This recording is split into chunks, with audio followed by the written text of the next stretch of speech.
Welcome to the Athlete's Compass podcast.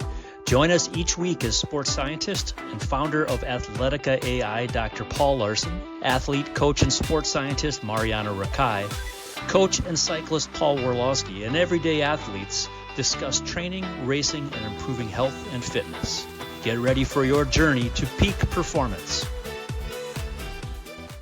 Hello and welcome to the Athlete's Compass podcast, where we navigate training, fitness, and health for everyday athletes. Today, we have a couple of great questions from listeners that we are going to get to today. Marjaana, why don't you take it away? Yes, we have a listener question from Alan Egbert. I'm getting ready for Team USA World Championships in long duathlon in Zofingen, Switzerland, September 8th. I don't have any mountains around me to train on or breathing in high altitude. My AI training with Athletica is doing great, but with the high altitude, will this make a difference? Should I wear an altitude mask or maybe a heavy weighted vest?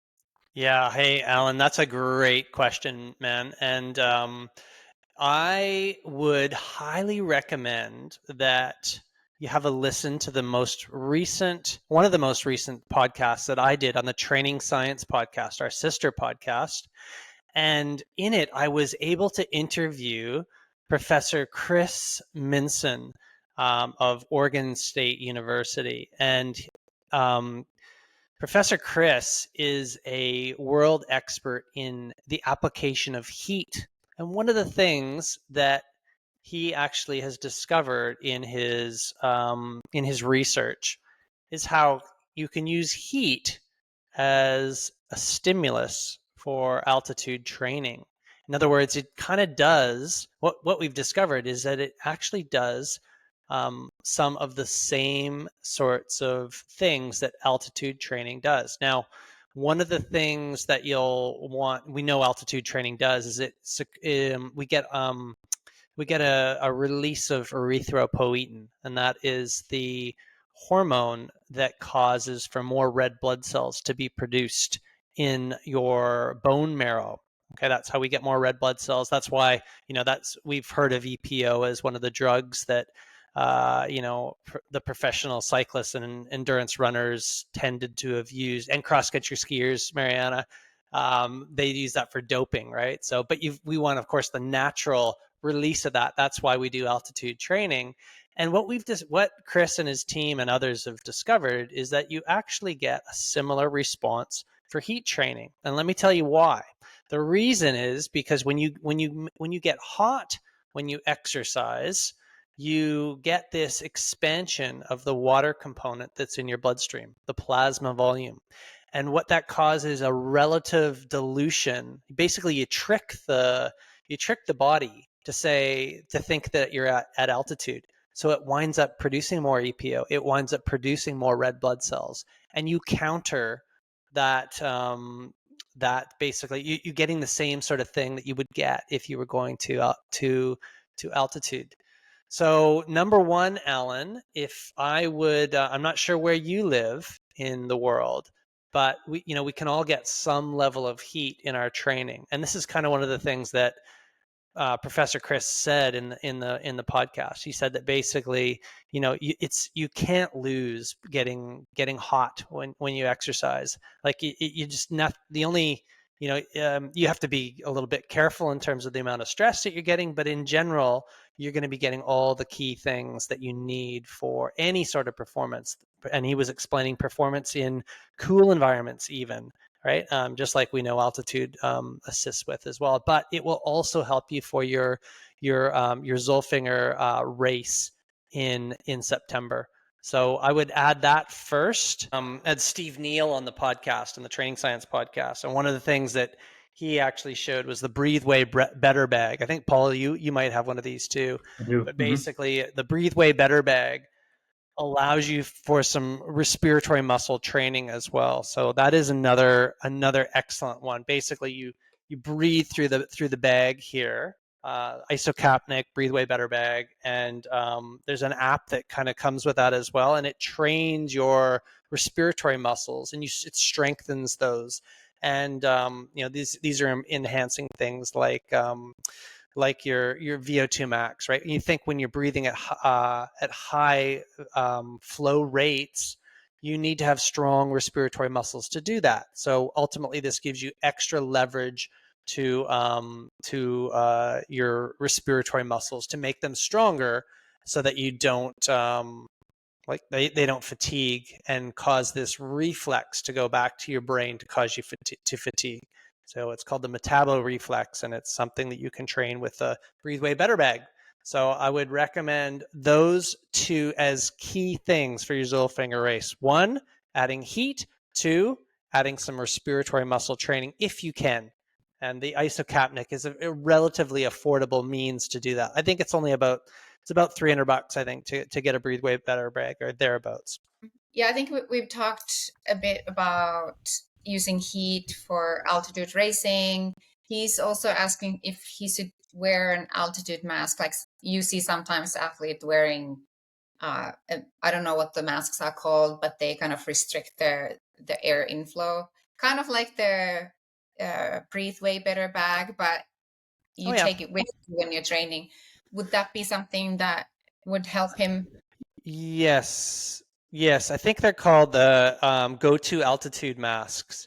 And I do have one. Steve Neal actually gave me one of those as well. The only one I question on there is the practicality. It's and Steve, you mentioned this to me as well. Like you wear this thing. It's basically like it's just this small little thing that's in your mouth, and it's from a social standpoint, it's restrictive, right? You're not gonna be able to talk to anyone so much. But if you're able to kind of train on your own, then you can walk around with this thing. And if you see someone in the forest or on the roads and you want to talk to them, you pull it out, right? So no big deal. But otherwise, yeah, it's another means where you can add some simulated altitude properties, right? And again, we're mostly going back into restricting the ventilation so that we can enhance the whole respiratory ventilation of our lungs when we go to altitude, because we're going to need that in the Zolfinger race. So nothing wrong with using that as well. The only thing I'll preference around all of this, you don't ever lose sight of the basics. So you're doing the key things, Alan. So by training on Athletica, you're getting all of the key sessions that you're going to need for that duathlon race. Those are going to be the key things, like exercise training, becoming as fit as you possibly can. We're talking about little one percenters that are going to help with the specificity of where that race is for you. So never lose sight of, and don't do some of the 1%er things in spite of like the key aspect of the training. That would be the only other thing I would add to it. Like I would note too, like if you're doing heat training, don't like overdo it so that you get too much of the load and the stress, and then you can't keep consistent because you're recovering from a really hot sessions for longer. Because as you're getting adapted to it, it might take a little bit longer. Like if you do your standard set, you might feel like it's harder than normally, and thus you have to recover a little bit longer. Totally. But because he doesn't have any mountains, so I'm not quite sure if he gets the elevation. I assume that Zofingen has quite a bit of elevation during the race. And he's asking if he should use a heavy weighted vest to simulate like a little bit heavier conditions, like what you would see in Athletica would be those strength endurance sessions. But like me here in Houston, I can't get the, uphills because it's flat here. Would there be an idea to use a vest load? Sure. I mean, there's nothing wrong with that. I mean, we're looking for a neuromuscular kind of stress, right? And again, I leverage on my colleague at Hit Science, Martin Bescheit, who's trained for lots of these mountain runs in flat conditions. And one of the things that he did a lot of, he never lost sight of his strength training sessions. So he really worked on, because he knew he was going to have to run up and run down hills. He knew that there was going to be an issue with the stretch shortening cycle in the muscles. Just think about it when think about running downhill for ages, right? And your constant damage of those muscles, right? Know that that's coming, And this is where getting in the gym and doing specific strength training sessions, and the Athletica strength sessions are they're very good for this, right? They're plyometric sessions, single leg squats and these sorts of things, right? So these are very specific at kind of protecting you for those. These are things that you don't need a hill for, but they're going to help you when you're going to have to run up and down hills. So I would say do that first. If you need to add weight to that situation, that's fine. Caution with that stress always. And the other thing you could use is a treadmill. We're talking runs here as well. And finally, there's lots of ergometers, like cycling ergometers, that have a low cadence, I guess, option on them, right? Where you can slow the cadence down and grind out those slower cadence, functional strength endurance sort of sessions. And Paul, with your cycling hat on, you might even have something. I'm not sure. What are some of the best systems you've heard of or seen in the ergometer world? Yeah, I don't know of any specific ergometer things, but it's simply shifting into a bigger gear and, mashing up a hill, doing, the 4-2 threshold interval kind of things is a really valuable tool that I'm using with one of my athletes who's out in Colorado and needing to climb hills better. Just having a bigger gear and just getting that functional strength is key. All right, so here's our second question from Patsilis Georgios. How do you combine training, like swimming and running, although you are preparing for a marathon? In other words, are there parts of swimming that will help Patsilis be a better runner?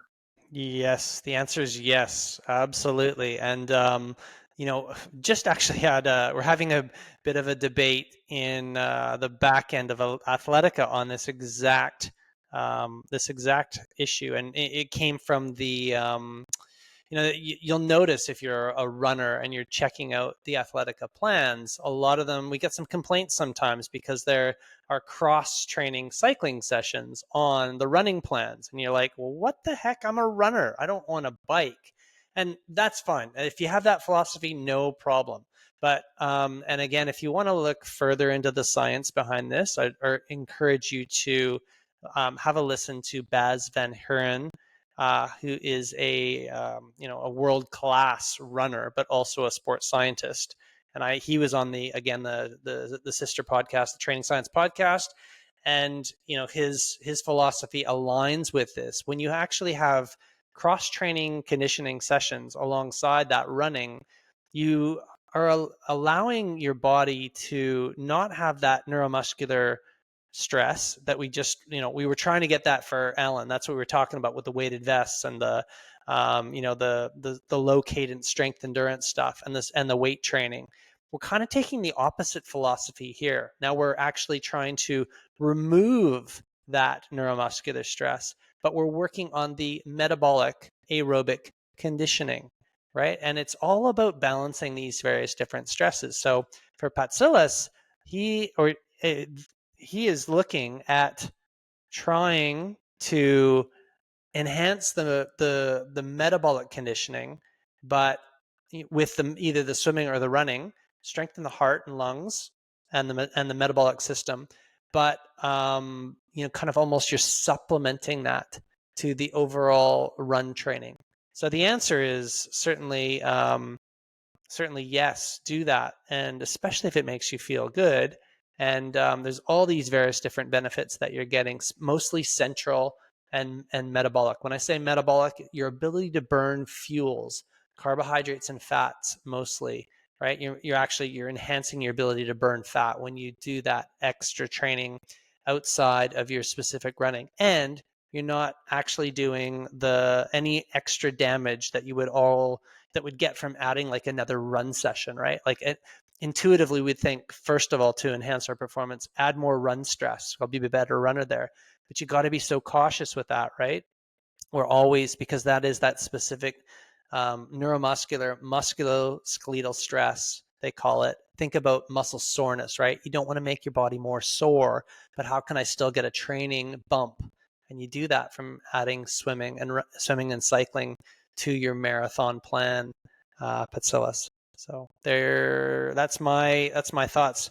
What do you think, Marjaana, as a cross-training queen athlete? Yeah, I actually have a few runners or my athletes that are running for marathon, and we've added swimming, and they're doing pretty good in swimming actually, which is also wonderful. But I think what Patsili also wants to do is to add enjoyment, and if he loves swimming, absolutely go for it. And it's really good for that muscle soreness. I often find, like, if my muscles, especially leg muscles, are sore from all that running and I jump in the pool, it's just kind of that hydrostatic pressure kind of feels good. And especially for my head, it's like a little meditation session underneath the water. You can't hear anything, and it's just the black line and me. Yeah, I couldn't agree more. And and I'll just add in that, so there was the Baz Van Huren podcast where, he uses this to be a world-class athlete. He uses the cross-training principle that you're speaking of. I reflect also on my coaching and training of Teresa Adam, if you look up Teresa Adam, she's an elite world-class triathlete who was injured with running, and she did this cross between cycling and swimming, and that cross training of swimming helped her become a world-class cyclist. So there was something about mixing the two muscle groups that beefed up the central circulation. So there's a lot of benefit. I think we're just saying yes, yes, yes. But Paul, I could see you wanted to put something in there as well. Yeah, just how often are we looking at doing this? Twice a week, as often as you want, kind of thing, or what's the parameter? Yeah, I don't think there's any. There's lots of different ways to skin the cat. I mean, obviously, we look to the principle of specificity. If you're preparing for a marathon, you want running to be the focus of your training, right? So, but there's. And again, it's there's going to be different strokes for different folks. There's going to be people that can do swimming and cycling training frequently around that. There's loads of triathletes that are top runners that love their swimming and cycling over top. And probably most importantly, to Marjaana's point, whenever it makes you feel good. Yeah, and how much time you have in your hands. Yes. But also, like, because swimming is a little bit more gentle on your musculoskeletal system, you could add one of your, like, if you're struggling to get your high intensity interval training done running, you could do one of them in the pool if you're efficient swimmer. Correct. And that is, absolutely. Like, intensity might be the last thing that your lower leg muscles want to do, but maybe we know the importance of oxygen delivery. It gets delivered by the heart, through cardiac output. And to Marjaana's point, absolutely, like, deload the legs, but do a high intensity swim, especially if you have that ability. It is such a great method. All right, we have third question from Mary Knowles. She says she's a 60-year-old female. There's a lot of current advice on benefits of doing strength training with weights for women around my age. What are Athletica's view on this, and should it be included with women's training program? Again, it's another big yes, right? So strength training is key for so many different things, and I guess bone and muscle mass maintenance is so key, right? Especially when we reach menopause, is for females, because there's this big hormone shift, and it's unfortunately that calcium phosphate winds up slowly being leached away, and our bones become brittle, and we want to delay that time as long as we possibly can. But it's a bit of it's a race against the time to really build up a strong foundation.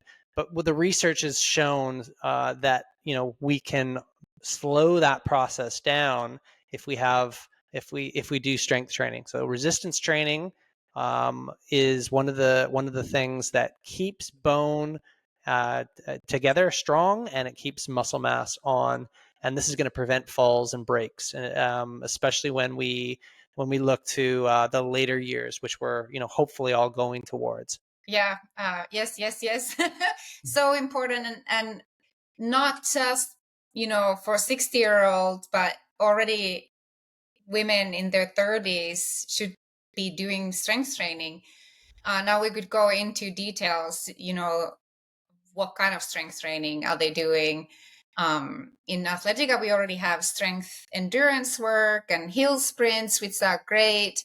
And then we have several different, depending on what training program you are, there is strength training. But if you really want to maximize your strength and health gains and your bone mass, metabolic flexibility and efficiency, you might want to consider hiring a PT to go through all the techniques so that you don't get injured. Because to stimulate muscle growth, you really kind of have to hit the weights hard. Like, you need to lift heavy.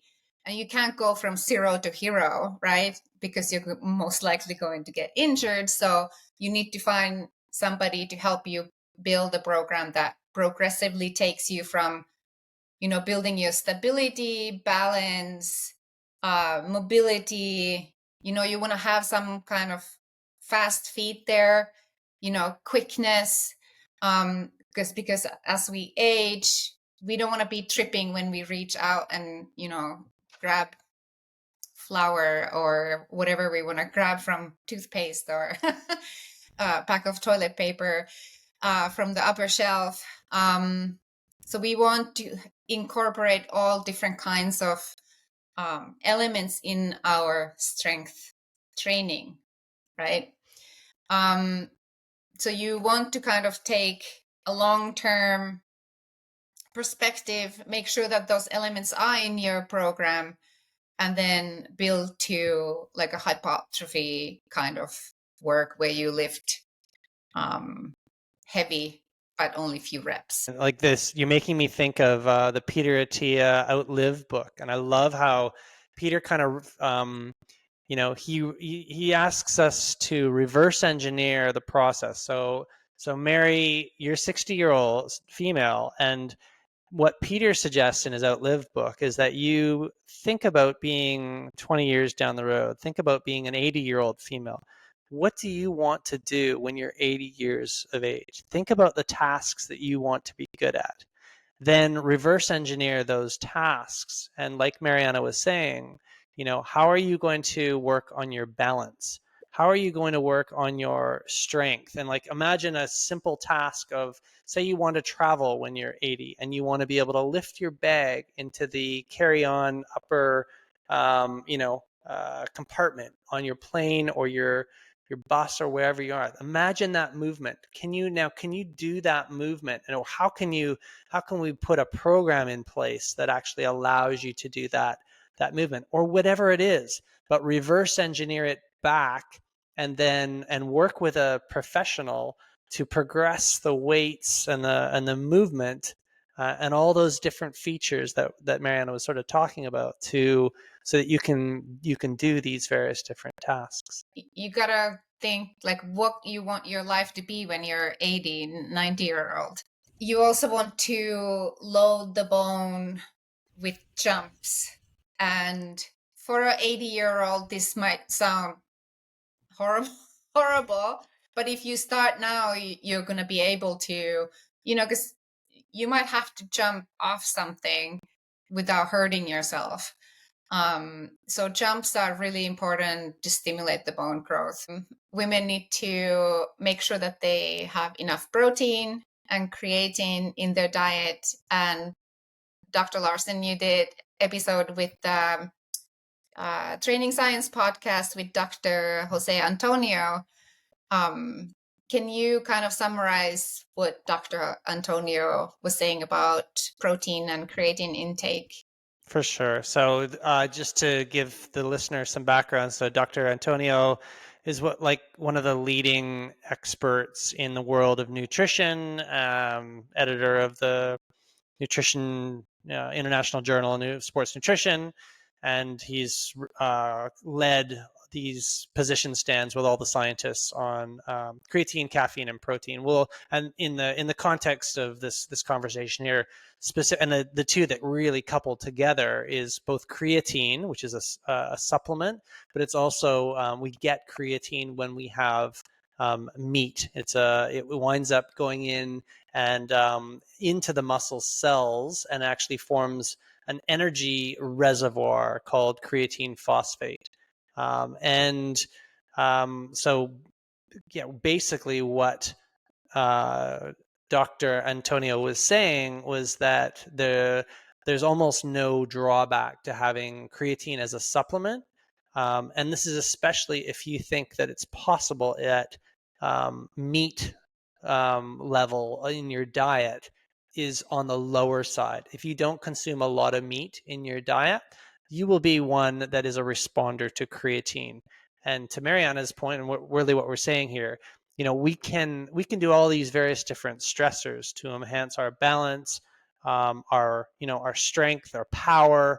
But if we're not providing the building blocks that are needed to build up that muscle mass from creatine and protein, we're not going to be able to achieve these goals. So the two kind of have to go hand in hand. We do also have to think about the nutrition side. We got to build those.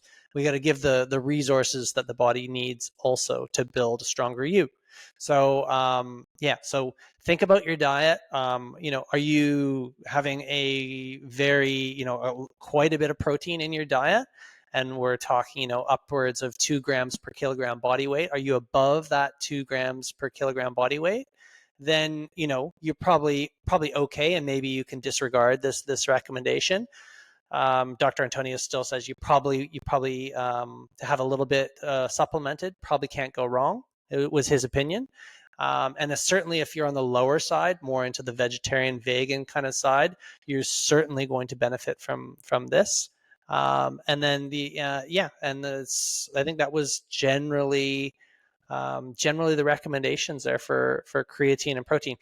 Protein, you can't go wrong. I think everyone doesn't even matter the side of the low carb versus high carb kind of diet.